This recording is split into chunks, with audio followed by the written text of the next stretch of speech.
बच्चों, पिछले वीडियो में हमने क्षितिज पुस्तक का पाठ 1 पदभाग सूरदास पढ़ा। इस पाठ में हमने सूरदास का जीवन परिचय और पाठ परिचय समझा। इस वीडियो में अब हम पढ़ेंगे सूरदास द्वारा रचित रचनाओं में से दिए गए कुछ पद। इस पाठ में 4 पद दिए गए हैं। उसमें पहला पद कृष्ण और राधा से मिलन से संबंधित है। बाकी जो 3 पद दिए गए हैं वह कृष्ण और गोपियों के संवाद से संबंधित है। तो पहला पद हम शुरू करते हैं। बच्चों, इस पद में कृष्ण और राधा जब प्रथम बार मिलते हैं, बचपन के समय की ये घटना है। तो जब कृष्ण और राधा पहली बार मिलते हैं तो दोनों की बातचीत कृष्ण द्वारा प्रारंभ होती है। कृष्ण द्वारा बातचीत प्रारंभ करने के पश्चात राधा भी उन्हें व्यंग्यबाणों से जवाब देती है और अंत में दोनों एक दूसरे से सहमत होकर मित्र बन जाते हैं और राधा उनके साथ खेलने के लिए तैयार हो जाती है। तो बच्चों, पद शुरू करने से पहले हम इन पद में जो दिए हुए शब्द हैं उनका अर्थ समझेंगे। तो शुरू करते हैं। बूझत श्याम कौन तू गोरी। बूझत मतलब पूछना। श्याम यहाँ कृष्ण के लिए आया है और गौरी राधा के लिए। बूझत श्याम कौन तू गोरी, जो श्री कृष्ण है, राधा को जब प्रथम बार ब्रज में देखते हैं तो वह राधा से पूछते हैं, हे गोरी तुम कौन हो। कहाँ रहित, कहाँ रहती, काकी है बेटी। कहाँ रहती मतलब कहाँ रहती हो।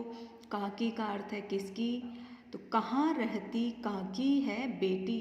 कृष्ण राधा से पूछ रहे हैं कि तुम कहाँ रहती हो और किसकी बेटी हो। देखी नहीं कबहू व्रज खोरी। देखी नहीं का अर्थ है नहीं देखा है। कबहू का अर्थ है कभी। व्रज खोरी, व्रज की तरफ। श्री कृष्ण बोल रहे हैं कि तुम किसकी बेटी हो। आज से पहले मैंने तुम्हें व्रज की तरफ कभी नहीं देखा है। काहे को हम व्रज तन आवती। काहे मतलब किस लिए। व्रज तन, व्रज तन का अर्थ है तरफ। राधा कहती है हम व्रज की तरफ क्यों आते। आवती मतलब आते। काहे को हम व्रज तन आवती। राधा कह रही है हम व्रज की तरफ क्यों आते। खेलत रहती आपनी पोरी। खेलती, खेलत रहती का अर्थ है हम तो हमारे ही वहाँ खेल रहे थे। आपनी मतलब स्वयं की, पोरी का अर्थ है आंगन। राधा जवाब देती है कि हम यहाँ क्यों आते, हम तो हमारे घर के आंगन में ही खेल रहे थे। सुनत रहती स्त्रवननी नंद ढोटा। सुनत रहती का हमने कई बार सुनते रहे हैं आज से पहले। नंद ढोटा, ढोटा का अर्थ है यहाँ पे पुत्र। जो नंद महाराज है उनके पुत्र के बारे में राधा कृष्ण से कह रही है हम ने कृष्ण के बारे में काफ़ी सुन रखा है जो नंद के पुत्र हैं। करत फिरत माखन दधी चोरी। करत फिरत का अर्थ है करते फिरते हैं। माखन, दधी का अर्थ है दही। चोरी, जो कृष्ण के बारे में हमने कई बातें सुन रखी है, वो माखन और दही चोरी करते फिरते हैं। तुम हरो कहाँ चोरी हम ले है। तुम हरो का अर्थ है तुम्हारा। कहाँ, चोरी का अर्थ है चोरी। हम लेहे, लेहे का मतलब है लेना। तो कृष्ण राधा को जवाब दे रहे हैं कि हमने तुम्हारा क्या चुरा लिया है। खेलन चलो संग मिली जोरी। खेलन चलो का अर्थ है खेलने चलो। संग का अर्थ है साथ में। मिली जोरी, मिलजुल कर। यहाँ पे कृष्ण राधा को कह रहे हैं हमने तुम्हारा क्या चुरा लिया है, तो तुम हमारे साथ मिलकर खेलने चलो। सूरदास प्रभु रसिक शिरोमणि। सूरदास जी कह रहे हैं जो रसिक शिरोमणि अर्थात श्री कृष्ण हैं, उन्होंने अपनी चतुरता से राधा से बातचीत की। बातनी भुरई राधिका भोरी। बातनी मतलब बातों में, भुरई का अर्थ है भूल जाना, भोरी मतलब कि भोली भाली। जो सूरदास जी कह रहे हैं चतुर कृष्ण हैं, उन्होंने अपनी रसीली बातों से राधा को अपने तरफ ले लिया और उसे अपना मित्र बना लिया, और राधिका भी उनकी बातों में आ गई और वो उनके साथ खेलने को तैयार हो गई। तो बच्चों, ये जो पद है इसमें बताया गया है, प्रथम बार जब कृष्ण और राधा मिलते हैं, कृष्ण बात शुरू करते हैं, राधा से पूछते हैं, गोरी तुम कौन हो, कहाँ रहती हो, किसकी बेटी हो, आज से पहले मैंने ब्रज की तरफ तुम्हें कभी नहीं देखा है। तो राधा जवाब देती है, हम ब्रज क्यों आते, हम तो हमारे घर के आंगन में ही खेला करते थे, और हमने कई बातें, नंद जी का बेटा है उसके बारे में सुन रखी है कि वो व्रज की गलियों में दही और माखन चोरी करते फिरता है। और इस पर कृष्ण बोल रहे हैं राधा को कि हमने तुम्हारा क्या चुरा लिया है, तो तुम हमारे संग मिलकर खेलने चलो। सूरदास जी कृष्ण के लिए कह रहे हैं कि कृष्ण बहुत चतुर है, उन्होंने अपनी बातों से राधा को बहला लिया और राधा भी उनके साथ खेलने को तैयार हो गई। तो बच्चों, ये जो पद है इसमें अनुप्रास अलंकार का प्रयोग किया गया है, साथ ही आक्षेप अलंकार का भी प्रयोग किया गया है, और सूरदास ने इसमें व्रज भाषा का प्रयोग किया है। भाषा सहज भावपूर्ण है और पद की गेयता भी श्रेष्ठ है। तो बच्चों,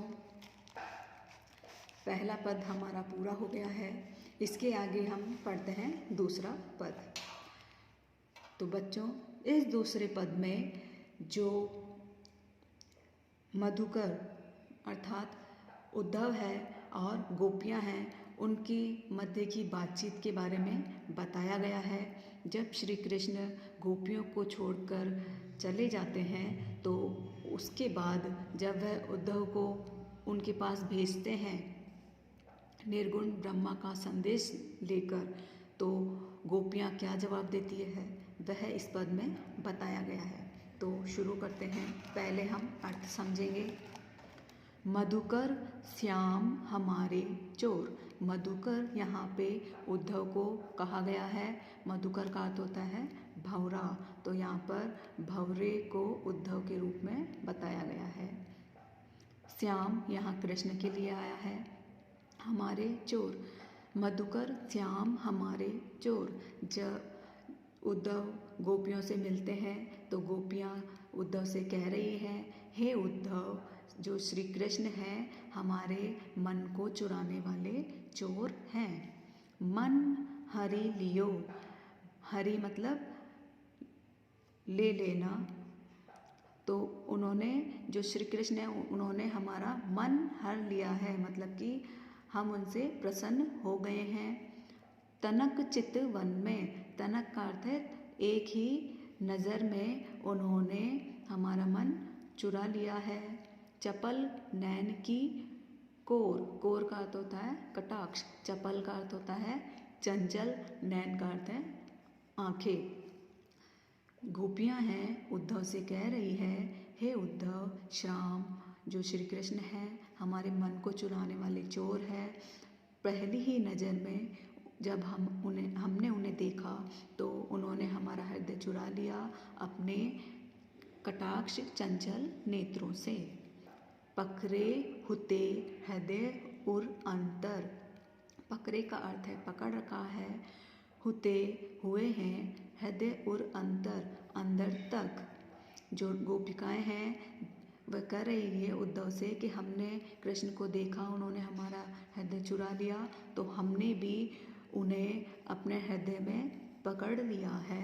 प्रेम प्रीति के जोर। जोर का अर्थ है ताकत। तो गोपिकाएं उद्धव से कह रही है, जब कृष्ण ने हमारा हृदय चुरा लिया तो हमने भी प्रेम रूपी जो डोर है उससे उन्हें बांध लिया है। गए छड़ाई तोई सब बंधन। गए का अर्थ है गए, छड़ाई का अर्थ है छुड़ाकर, तोरी का अर्थ है तुड़वा कर, सब बंधन। गोपिकाएं उद्धव से कह रही है कि श्री कृष्ण सारे बंधन तुड़वा कर चले गए हैं। दे गए हंसनी अकोर, हंसनी का अर्थ है मुस्कान, अकोर का अर्थ है रिश्वत।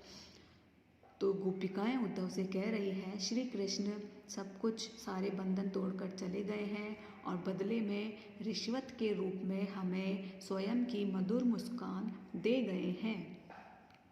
चौकी परी जागत निसी बीती, जागत का अर्थ है जागना, निसी का अर्थ है रात, बीती का अर्थ है बीतना या समाप्त हो जाना। गोपिकाएं जब अपने कृष्ण प्रेम की भक्ति से जागी अर्थात कृष्ण नींद रूपी भक्ति से जागी तो अचानक से उद्धव को देखकर चौंक पड़ी। दूत मिल्यो एक भोर, भोर का अर्थ है भंवरा, मिल्यो का अर्थ है मिलना, दूत का अर्थ है संदेश वाहक, एक का अर्थ है एक। तो जब उद्धव गोपियों से मिलने आए, उन्होंने गोपियों को निर्गुण भक्ति का संदेश देना शुरू किया। तो गोपिकाएं श्री कृष्ण की सगुण भक्ति में जो रमी हुई थी, उद्धव से मिलकर उनकी जो कृष्ण भक्ति रूपी निंद्रा थी वह टूट गई। सूरदास प्रभु सर्वस लूट्यो, अब गोपिकाएं उद्धव से कह रही है कि जो श्री कृष्ण हैं उन्होंने हमारा सब कुछ लूट लिया है। नागर नवल किशोर, जो चतुर, नागल का अर्थ होता है चतुर, नवल किशोर, यहाँ पे नवल किशोर श्री कृष्ण के लिए कहा गया है। तो बच्चों इस पद में बताया गया है जब उद्धव गोपियों से मिलते हैं तो गोपियाँ उद्धव को कह रही है हे उद्धव, श्री कृष्ण हमारे मन को चुराने वाले चोर हैं। प्रथम ही क्षण में जब हमने उन्हें देखा उन्होंने हमारा मन चुरा लिया अपने चंचल नेत्रों से, और जब उन्होंने हमारा मन चुरा लिया तो हमने भी उन्हें अपने हृदय के अंदर प्रेम रूपी धागे से बंधित कर लिया है। और जब हम उनके प्रेम में पड़ गए तो वो सारे बंधन तोड़कर चले गए और रिश्वत के रूप में हमें स्वयं की मधुर मुस्कान दे गए हैं। और जब गोपियों को निर्गुण भक्ति के लिए उद्धव संदेश देने आए हैं तो वह कृष्ण भक्ति से अचानक चौंक पड़ी और उद्धव को देखकर हैरान हो गई। सूरदास जी कह रहे हैं कि गोपियाँ कृष्ण जो उद्धव है उनसे कह रही है जो चतुर चालाक कृष्ण हैं वो हमारा सब कुछ लूट कर ले गए हैं। तो गोपियाँ दुखी है और उद्धव को अपनी पीड़ा बता रही है। तो बच्चों ये जो दूसरा पद हमने पढ़ा इसमें भी सूरदास ने जो भाषा प्रयोग मिली है ब्रज भाषा सहज है और भावपूर्ण है, और इसमें जो अलंकार है वह भी अनुप्रास अलंकार है। तो बच्चों आगे के जो 2 पद है वो नेक्स्ट वीडियो में पढ़ेंगे।